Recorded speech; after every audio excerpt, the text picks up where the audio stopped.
Assalamualaikum warahmatullahi wabarakatuh. Nama saya Rio Majid. Dalam matkul Quality Control and Quality Assurance ini, saya akan mempresentasikan mengenai Philip B. Crosby. Nah, Philip B. Crosby ini dikenal sebagai quality guru.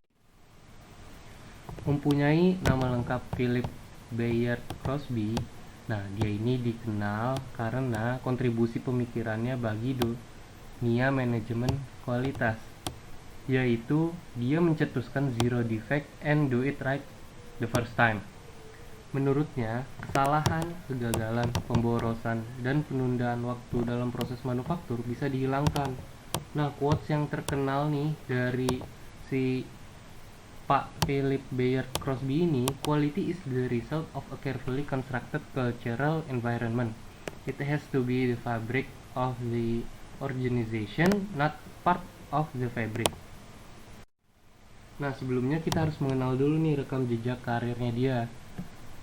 Jadi setelah wajib militer Perang Dunia Kedua, dia itu bekerja di pabrik otomotif, yaitu Crossley Corporation, sebagai quality control di tahun 1952. Lalu di 1955, dia menjadi reliability engineer di Bendix Corporation. Selanjutnya 1956, dia menjadi senior quality engineer. Nah, di De Martin Company. Nah, jadi selama dia menjadi senior quality engineer, dia itu mengeluarkan buku pertamanya dia nih, yaitu Quality is Free. Nah, dan dia itu diangkat menjadi kepala departemen. Nah, lalu di 1965 dia menjadi direktur di bidang quality di ITT Corporation. Nah, jadi kelihatan banget dia itu sebagai reliability engineer. Nah, kenapa sih dia terkenal? Karena dia itu pencetus zero defect. Jadi selama dia bekerja dan menjadi manajer, dia itu kan banyak bergaul sama manajer-manajer juga yang sekelasnya. Nah, dia tuh menemukan kelemahan dalam pemikiran manajer-manajer pada saat itu. Nah, dalam teori lama, hampir semua orang berpikir kualitas yang baik dapat dicapai melalui pemeriksaan yang ketat, dilakukan inspeksi untuk memisahkan barang layak dan tidak layak. Nah, si Pak Philip B. Crosby ini menemukan kelemahan dari pemikiran tersebut.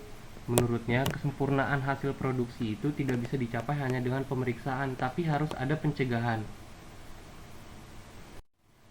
Nah, dia ini meyakini manajemen memegang peranan penting dalam pengendalian mutu, yaitu dengan berperan sebagai penanggung jawab utama dan para pekerja hanyalah mengikuti apa yang telah dicontohkan si manajernya. Apabila terdapat kualitas produk yang jelek, maka para manajer lah yang harus bertanggung jawab untuk melakukan evaluasi terhadap produk tersebut. Jadi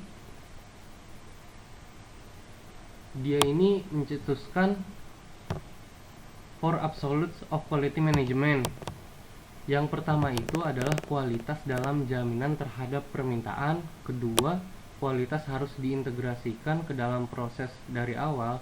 Ketiga, mutu kualitas tidak bisa hanya mendekati tapi harus zero defect. Yang keempat, kualitas diukur berdasarkan harga. Yang pertama ini, mutu digambarkan sebagai kesesuaian dengan permintaan. Jadi bukan sebagai kerapihan atau seberapa baiknya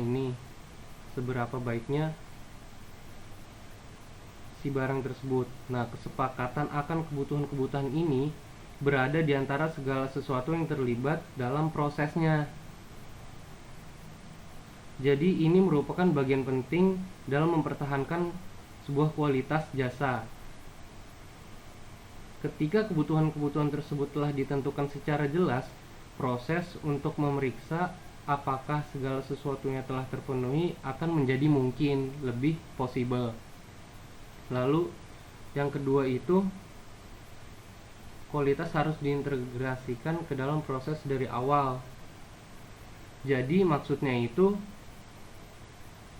gagasan ini diberikan oleh si Bapak Philip Crosby ini dengan melakukan tindakan pencegahan, yaitu melakukan segala sesuatu dengan benar dan berkelanjutan dari proses awalnya. Dengan demikian, maka kesalahan, kegagalan pemborosan, dan pemborosan waktu serta semua hal yang tidak bermutu lainnya dapat dihilangkan jika ada kemauan dari institusi untuk mencapainya. Jadi dari awal ini udah dicegah duluan sebelum menjadi produk akhirnya. Lalu yang ketiga ini, zero defect merupakan standar mutunya. Jadi si Bapak Philip B. Crosby ini menegaskan bahwa standar kerja itu ya zero defect. Jadi sesuatu itu harus sempurna tanpa cacat. Jadi zero defect itu di sini maksudnya tuh kayak menghilangkan atau mengurangi material-material yang terbuang itu. Terus yang keempat, pengukuran dari mutu adalah ya berdasarkan harga. Bapak Crosby ini menekankan bahwa ada harga yang harus dikeluarkan untuk setiap kesalahan yang terjadi. Harga tersebut diantaranya meliputi waktu pengecekan, pengerjaan ulang, material, serta biaya pekerja yang terbuang sia-sia, pendapatan yang seharusnya dapat diterima, dan biaya yang dikeluarkan karena kekecewaan yang dirasakan oleh konsumen. Nah, selain itu, seringkali kesalahan yang terjadi juga mengakibatkan terjadinya penundaan waktu pada area kerja lain. Dalam industri, si Bapak Crosby ini memperkirakan bahwa biaya yang ditimbulkan dari kesalahan tersebut dapat mencapai 40% dari budget tahunannya. Tuh. Jadi Bapak Philip Crosby ini dalam quality programnya ada mencetuskan 14 tahap. Yang pertama adalah komitmen manajemen, yang kedua peningkatan mutu, yang ketiga pengukuran mutu, yang keempat mengukur biaya mutu, yang kelima membangun kesadaran mutu, yang keenam kegiatan perbaikan, yang ketujuh itu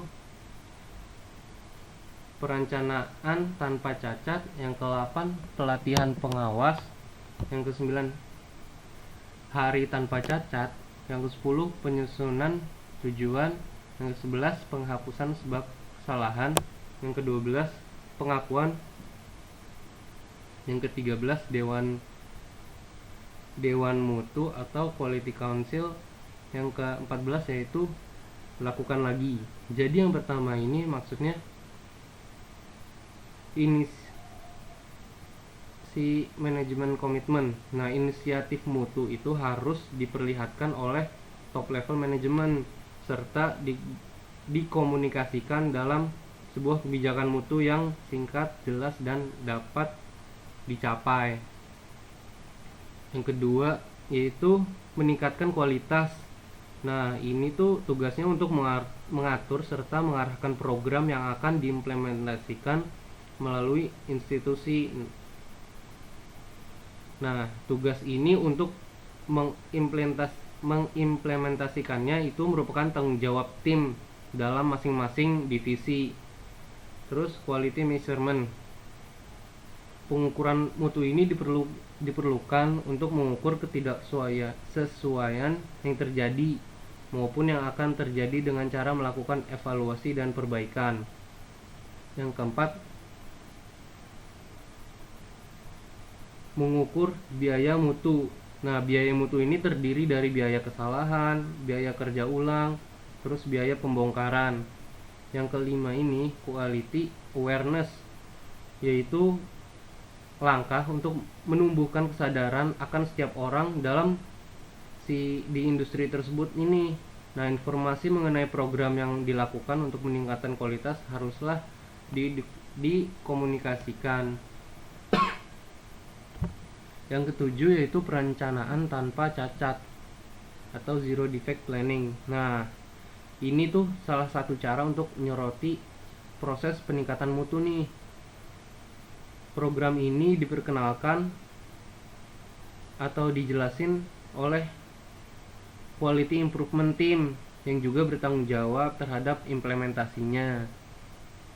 Yang ke-8, supervisor training. Nah, ini pelatihan yang diberikan agar para pengawas ini dapat memahami peranan mereka nih, agar dia dapat mengawasi proses peningkatan kualitasnya. Terus zero defect day.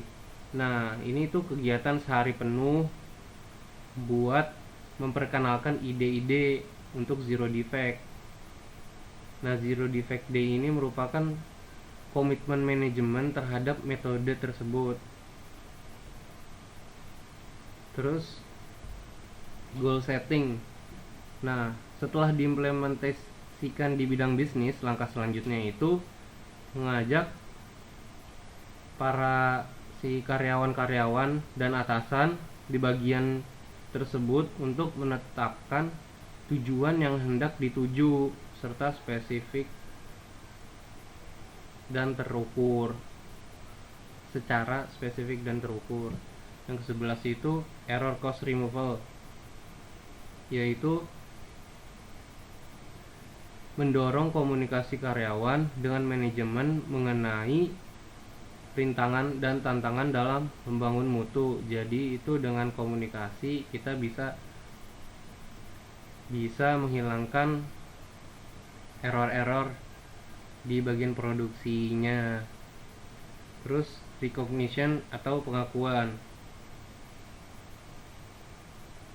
Jadi kita tuh harus mengasih apresiasi kepada para orang-orang yang berpartisipasi dalam meningkatkan mutunya. Terus quality council itu maksudnya adalah struktur institusional yang juga dianjurkan oleh para petinggi-petingginya nih. Jadi itu si quality council ini itu mengikut sertakan tenaga profesional di bagian quality. Nah, untuk menentukan bagaimana masalah yang dapat ditangani dengan tepat dan baik. Nah, itu langkah penting itu harus diutamakan. Nah, bagian dari peran quality itu yaitu mengawasi efektivitas program dan menjamin bahwa proses peningkatan tersebut terus-menerus berlanjut. Terus yang terakhir yaitu do it over again. Nah, program mutu ini merupakan proses yang dilakukan secara berkelanjutan tanpa akhir, yang berarti memulai lagi dari awal dan lagi itu terus. Nah, selesai. Terima kasih. Nah, kurang lebihnya mohon maaf. Wassalamualaikum warahmatullahi wabarakatuh.